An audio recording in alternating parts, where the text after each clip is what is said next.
TopMedTalk. Monty Mythen here. As we prepare to move into the next phase of the COVID crisis, we're going to be widening our focus here on TopMedTalk. We will continue to deliver COVID-specific programs, but we all have a huge additional responsibility as we try to reboot normal services. So although this piece is not directly related to COVID-19, we believe it's information that is crucial to the bigger task of rebuilding the healthcare system as we learn to adapt and live with this new virus. Thank you to our sponsors and to you, our listeners, for helping us to share this important information. All right, well, hello and welcome to TopMedTalk. I'm Desiree, Chappell, host and managing editor of TopMedTalk, and I'm joined by editor-in-chief Monty Mythen. Hello, Monty. Great to be here, Desiree. And do you know one of the reasons why it's great to be here? One of the highlights is coming up. An old friend, he's not old in age, but been a friend for a long time.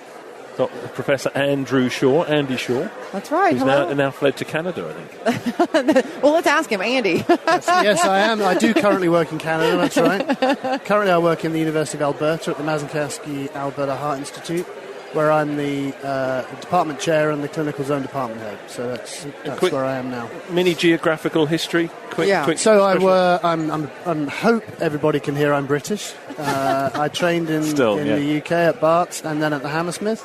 Did fellowships at the Brompton and Harefield and went to the States in 99. 6 years in Houston, 10 years at Duke, 5 years at Vanderbilt, and now I've moved to Alberta. Well, we're lucky to have Joff Lacey with us as well. He's an anchor for TopMedTalk. Joff, thank you so much Pleasure, great for joining us. So, Andy, we wanted to sit down with you before your lecture today. You're going to be talking about fluids in the 2020's, which is kind of weird to say, honestly. Yeah, it's going to be more a review of how we got here, actually. Yeah. And I'm aware a lot of the people who come to this meeting come every year. Yeah. Have probably heard a lot of this as it's evolved over the last, 10, 15 years, really. So I'm going to try and summarize that and at the end ask a few questions about, where do we need to go. I've got a few slides about the great man himself as well, because obviously it's good to... Ernest Henry. Ernest Henry, exactly. Yeah. It's good to talk about that too. So, Andy, we wanted to sit with you not only to talk about kind of the fluid portion of that, we'll hear more from the stage, but yesterday, actually, at the TriPalm sessions, there was a free paper, and there was a winner of those sessions, and that was actually for Anne Gregory. That's right. And all your guys' work at the University of Alberta. So can you tell us a little bit more about that? Yeah, so Anne is a CVICU fellow. This was her fellow project, or one of them. And in a nutshell, it asks the question, what is the impact of intraoperative hypotension on postoperative outcomes? We heard in the last session a lot of the concerning data, if you will, a lot of the herald data, if you will, comes from a single institution. So no one ever believes controlled trial data from a single centre. They want to see multi-centre data. So in a sense, this is a project that takes those findings that the Cleveland Clinic guys have reported and extends that across hundreds of hospitals across the whole of North America. And the central premise is there a level of hypotension that occurs in the operating room that is associated with significant patient-centered clinical outcomes? And as I think anybody who came to Anne's session yesterday saw, yes, there clearly is. Hundreds of thousands of patients. This was a development validation design, which is important. So we split the data set up into 4/5 development and test the model that predicts the association in the patients that haven't seen that model, and validated very well. It's risk-adjusted. And we find that there isn't really a safe level of blood pressure below a map of 75. Everyone accepts 65, and it's probably different for different outcomes, but there's a very clear association between dose, if you will, of hypotension, or the time-weighted average map below which the patient sits, 75, 65, 55, and the lower you are for the longer you're low, the worse the outcome appears to be. May I ask, were you able to get a kind of critical time that harm is then caused? I.e., is it as short as 1 minute that Dan Sessler pointed out, or was there... Good question. We didn't look specifically for a threshold value for a specific period of time, but it turns out that the relationship is as you'd expect, continuous. Yeah. And because of the interval of the monitoring is typically about 5 minutes, because this is a non-continuous monitored data set, it turns out that there isn't really a specific level. Any blood pressure below, I think one of her highlight slides was any blood pressure below 75, the risk starts to increase. And the lower it goes for the longer time, the worse it is. And it's consistent across mortality, AMI, AKI, dialysis, readmission. The one outcome which was not statistically significant was stroke, but if you look very carefully at the forest plot, you'll see there is a trend. It's just that the event rate, mercifully, is so low that even with tens of thousands of patients, it's not powered to find a significant association. Andy, I think Man's presentation, this is one of those data sets that depends on billing data as a surrogate for outcomes. Is that correct? Yeah, that is correct. You're right. These are administrative outcomes.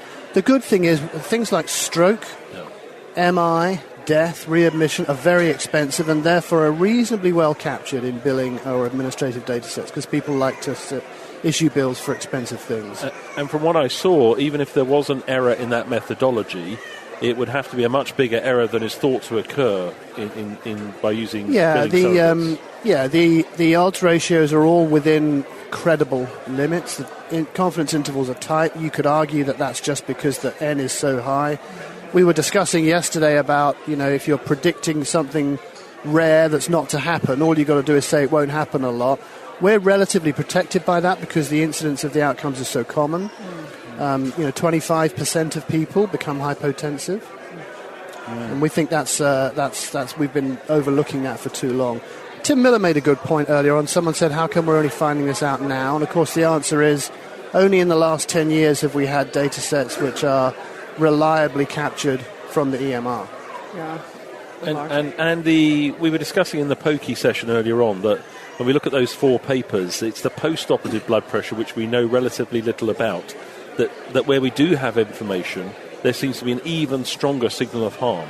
Have you looked at that yet? And if you have, you're allowed to tell us what you found. Yes, so the answer is yes, and I'll give you a sneak preview. Obviously, one of the problems is if you've been hypotensive in the OR already, that you carry that risk forwards with you. So you can't just say, let's extend the window and look at the whole perioperative period. So to avoid that, what we did was we took anybody who was hypotensive in the OR with an arbitrary definition of 65 millimeters of mercury, I think for 5 minutes or so, and excluded all of those patients. So we start anew with a new data set of everybody who makes it to the recovery room who has not been hypotensive so far. And it's not everybody, but it's a surprisingly robust number. And then we said, now if you become hypotensive, is there a hazard? And it turns out there is. And it turns out that the odds ratios are almost exactly the same as they are in the operating room. What we're doing now, and Anne did not show any of that, what we're doing now is to say, is there an incremental hazard of being hypotensive in the operating room and again in the operating room, and what is the incremental hazard of those two exposures? So the answer is yes and yes. Is there a period of hypotension in the operating room that should now mean that you should be badged as high risk and therefore are not safe to go back to the floor? You mean going into recovery? So the handover is this patient has been hypotensive for X minutes. Yeah. That gives her a 20% increased risk of X, Y, and Z. And and we need to do the following. Those are excellent questions. I guess the answer is yes. But remember, this is observational data. It's not causative. It's a bit of a stretch to suggest that there's something else that's happening in these hundreds of thousands of patients in all of these hospitals that's not the hypotension. But from a purist perspective, we ought to confirm, these data with interventional trials. I do like your idea of stressing the recovery room, the PACU, as a way of forcing people to pay attention. I think that's a good idea. Yeah, the handoff. But has this data already started at your own institution changing the way you're managing patients, particularly the intraoperative hemodynamics? No, this is brand new for us, literally off the press. The manuscript is still in Word format on my computer, so the answer's not yet. But Alberta's pretty good at rolling out system-wide interventions. We have a single province-wide health system, so I would hope we'd be able to do something about it fairly soon. Fantastic. We should let Andy go shortly because he's actually got to prep for his plenary lecture. I know, and you need to... One paper I just wanted to draw attention to, Andy. Within the last couple of years, you published a paper about our good old friend, the pulmonary artery catheter. Yes, indeed. And thumbnail sketch of what that showed? So the thumbnail sketch is if you're having a heart operation in the data set that we looked at, if you're managed with a PA catheter, you're going to have a lower mortality and a lower readmission rate. Why is that? Everybody loves to bash the Swan. Everybody says, oh, that's old history. I think it's because of the increase in right ventricular failure, right heart disease. The pulmonary artery catheter certainly allows you to manage the right side of the heart differently. And I think it's time to forget about Swan versus insert your favorite monitoring instrument here and start thinking about co-monitoring of the left and right-sided circulations. Because we have medicines that affect both sides differentially. And I think the incidence of what we used to call core pulmonary or right-sided heart disease as a result of lung disease is much, much higher now than it was 20, 25 years ago. Swans are cheap. They're just not used very often, and I think that's a problem. Very well. I like to ask awkward questions that tackle or question conventional wisdom, and that's just an example of that. There's all that potential bias is the people who kept using the Swan might just be the more interested applied human physiologists and pay a lot more attention. Well, I think that's a fair criticism. Yeah. We do know that places that use a lot of PA catheters use them well, typically. Yeah. Places that use them infrequently run into trouble. I think that's the last orders bell, isn't it? For whom the bell tolls. I mean, not the last orders bell. Sorry, that must be the call to. That's your bell. Call to action. Exactly, the call to action. Well, Andy, thanks again so much for sitting welcome. down. It's a pleasure. Thank you for having me. Thanks, Andy. All right. Great work. Cheers. See you next time. Thanks. TopMedTalk. Desiree Chappell here. Just a quick reminder: subscribe to TopMedTalk. We're a daily source of news and conversation focused on perioperative care. We bring you all the latest talk from all the major conferences in the perioperative space. We can also be found on Twitter, Facebook, LinkedIn, Instagram, and we now have a free mailing list with special offers and additional goodies for subscribers. Go check us out at TopMedTalk.com. That's www.topmedtalk.com.